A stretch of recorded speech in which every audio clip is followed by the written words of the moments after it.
Hello student, welcome to I science. आज का जो मेरा वीडियो है जेई मेंस का, वो 2024 का चैप्टर कोनिक सेक्शन है।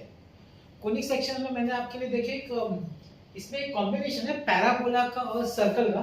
मैं इसको समझूंगा कि टॉपिक पैराबोला है, क्योंकि सर्कल पहले आता है, पैराबोला बाद में आता है। तो अगर पैराबोला पूछा है तो डेफिनेटली उसको पैराबोला में गिना जाएगा, न कि सर्कल में। चलिए क्वेश्चन देखते क्या है। If the shortest distance of the parabola y square is equal to 4x। अब देखिए parabola y square is equal to 4x, तो आप कंपेयर करिए y square is equal to 4ax से, तो आपको 4a मिल जाएगा 4, a का वैल्यू 1 आ गया। चलो वो लिख लिया मैंने। अभी सर्कल भी दिया हुआ है, सर्कल एस।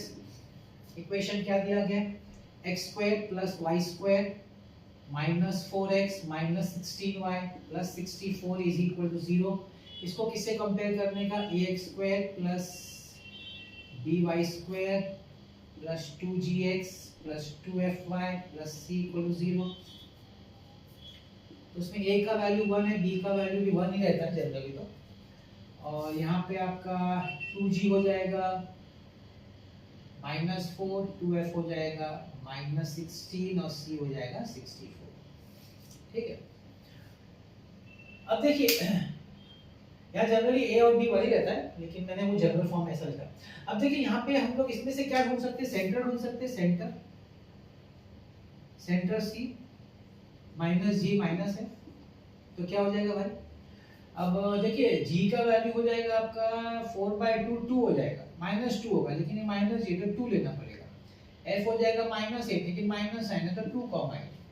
अच्छा, रेडियस का क्या फॉर्मूला है सर्कल का, radius r is equal root of g square plus f square minus c। तो रूट ऑफ g आपका है 2 स्क्वायर, g सॉरी -2 है, ठीक है। तो स्क्वायर करेंगे तो माइनस चला जाएगा। f आपका है -8 minus 64, that is 4 plus 64 minus 64 root of 4 radius 2 by radius 2। तो ये जो गिवन मेरे को था ना पैराबोला और सर्कल का, जो इंफॉर्मेशन चाहिए था हमने लिख लिया है। अब जब हम लोग समझते क्वेश्चन क्या पूछा, the shortest distance of the parabola from the centre of the circle. मैं जब आपको उसको डायग्राम से समझाऊंगा तो शायद आपको क्लियर होगा, पिक्चर जरा क्लियर हो जाएगा। अब देखिए ये आपका पैराबोला है, ठीक, और ये आपका सर्कल है। आप पूछेंगे सर्कल ऐसा कैसे पता चला। देखिए अभी सर्कल का सेंटर जो है 2,8 है, रेडियस 2 है। सेंटर 2,8 है, रेडियस 2 है, मतलब it has to touch the y axis, it has to touch the y axis. तो ये सेंटर है 2,8 और ये रेडियस 2 है, तो उसको y एक्सिस को टच करना ही पड़ेगा। और ये आपका पैराबोला है, y square is equal to 4x। बोला शॉर्टेस्ट डिस्टेंस इस पॉइंट C से, सेंटर से पैराबोला पे शॉर्टेस्ट डिस्टेंस। अब पैराबोला पे शॉर्टेस्ट डिस्टेंस वही होगा जो नॉर्मल लाइन होगा। नॉर्मल लाइन मतलब कि it has to be a tangent हो रही है, इस पॉइंट पे टैंजेंट होना चाहिए और ये परपेंडिकुलर होगा, तो ये नॉर्मल लाइन हो जाएगा। I hope you get the point. किसी भी कर्व पे नॉर्मल और टैंजेंट एक दूसरे को परपेंडिकुलर होते हैं, तो उस पॉइंट पे जो टैंजेंट होगा वो इस लाइन को परपेंडिकुलर होना चाहिए, तो ये नॉर्मल लाइन हो जाएगा। क्योंकि हम जानते हैं ना कि किसी पॉइंट से अगर आप कर्व या लाइन पे लाइन ड्रॉ करेंगे तो shortest distance is always the perpendicular distance. यहाँ पे उसको हम लोग नॉर्मल बोलते हैं, तो नॉर्मल लाइन हमेशा टैंजेंट को परपेंडिकुलर होती है, तो हम टैंजेंट दिखा देते हैं, भाई टैंजेंट है इसलिए नॉर्मल है। अब ये पॉइंट P हम समझ लेते हैं, suppose in terms of parameter में दे देते हैं इसका कोऑर्डिनेट्स 8t² 280।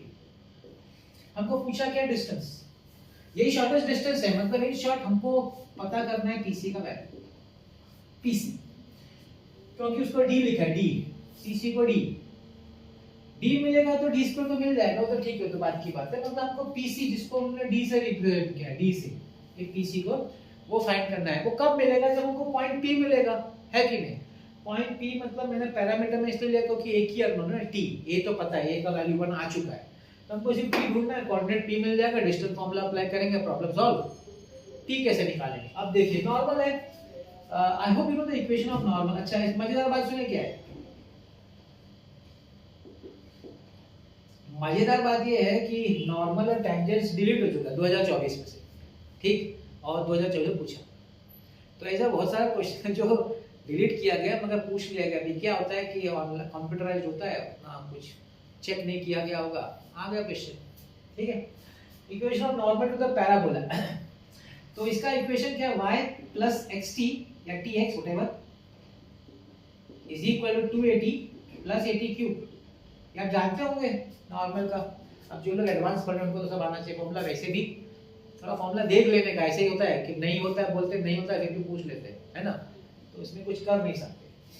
अब देखिए ये आपका नॉर्मल का इक्वेशन है। अब ये नॉर्मल कहां से पास हो रहा है, पासिंग थ्रू सी। ये नॉर्मल लाइन कहां से पास हो रही है, सी से पास हो रही है, 2,8 से पास हो रही है नॉर्मल लाइन। तो हम लोग x की जगह पे 2 डाल सकते हैं, y की जगह पे 8, और ये तो हमको पता है 1, तो चलिए सब्स्टिट्यूट करते हैं। 8 प्लस t into x2 है, sorry 2 is equal to 2 into 1 into t plus 1 into t cube। 2t cut गया, 8 is equal to t cube, तो it implies t is equal to 2। तो p का भाई कोऑर्डिनेट मिल गया। क्या मिला p का कोऑर्डिनेट, a का वैल्यू 1 है तो t स्क्वायर मतलब 2 स्क्वायर, a का वैल्यू 1 है 2 into 2, तो भाई p का कोऑर्डिनेट मिला 4,4 और c का कोऑर्डिनेट है 2,8। अब क्या distance formula, root of x2 minus x1, 4 minus 2 the whole square plus 4 minus 8 the whole square, which is equal to root of 2 square plus minus 4 square, root of 4 plus 16, root of 20। लेकिन पूछा क्या है, पूछा d square है, root of 20 square, and the answer is 20। Simple.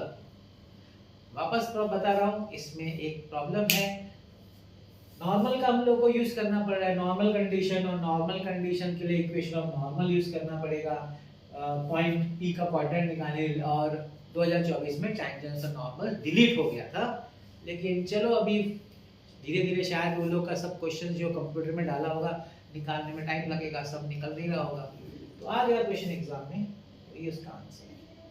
और जो लोग advance की तैयारी करें उनको तो करना ही, उनको सभी कुछ करना है, उनके लिए कुछ नीडेड है ही नहीं किसी का, तो इट्स ओके। अगर पूछ लीजिए आपको कोई जो भी टॉपिक उन्होंने नहीं बोला है ना, उसका सम्स अगर आप प्रैक्टिस नहीं भी करते तो फॉर्मूला देख लेने का, अगर एग्जाम में आ गया तो कर देने का, ये नहीं बोलने का कि नहीं बोला है पूछ लिया, इसका कोई वो नहीं है। और वो सभी के लिए होगा, अगर उनको करना होगा सबको मार्क्स देंगे, नहीं देना होगा तो नहीं देंगे, that is up to them. तो हमको रिस्क लेने का नहीं, हमको अगर जो टॉपिक डिलीट भी हो चुका है उसका फॉर्मूला एक बार देख लेना, ठीक है। तो देखिए आपको समझ में आ गया, इजी है ज्यादा, तो मैं तो इसको इजी मानता हूँ, काफी इजी है।